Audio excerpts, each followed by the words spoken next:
Hello नमस्कार समस्त को मो चैनल को स्वागत। मु आज आसी केलाना लेक बुलवा को। केलाना लेक एटा गोटे ह्रद आपण ना जापर लेक लेक माने ह्रद चारिपटे सुविस्तीर्ण कंटकित वृक्षराजी एवं शुष्क मरुभूमिर पहाड़ गुड़िक मझिरे रही सुंदर ह्रदटीए। यह ह्रदटी देखा अति मनोरम। यह हूँ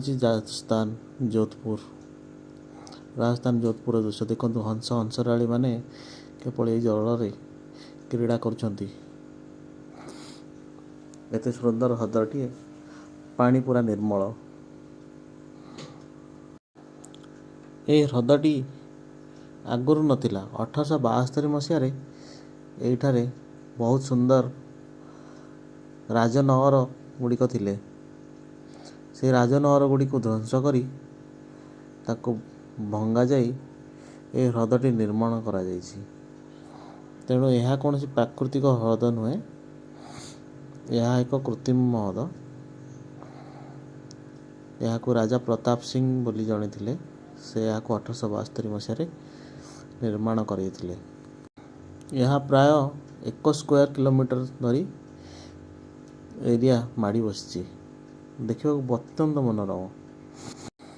इंदिरा गांधी कैनाल को कनेक्ट करथिबा हाथी नहर नामक कैनाल एठारे जल आनी छाड़ी थाए।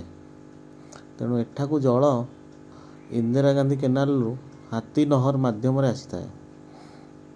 यार गभीरता स्थान स्थान रे पाखापाखि 50 फुट जाए जाई थाए। तेणु ये ह्रदरे गाधोइबा कि पहरिबा निश्चिंत रूपे वर्जनीय, कारण यह एक विपद को आमंत्रण करिपारे। गभीर होइथिबारु एथिरे बोटिंग मध्य करा जाए। लोक माने एठी आसी बोटिंग करती। बोटिंग फैसिलिटी अच्छी एठी, किंतु पहरिबा गाधोइबा यह एठी ठीक नुह।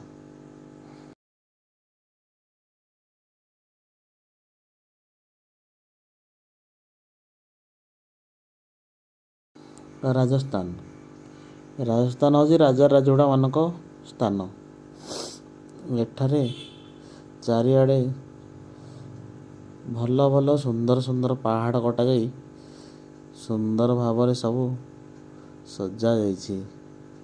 आसिले केबे जानी परिबे। आसंतु केबे बुलिबा को राजस्थान जोधपुर। धन्यवाद। नमस्कार।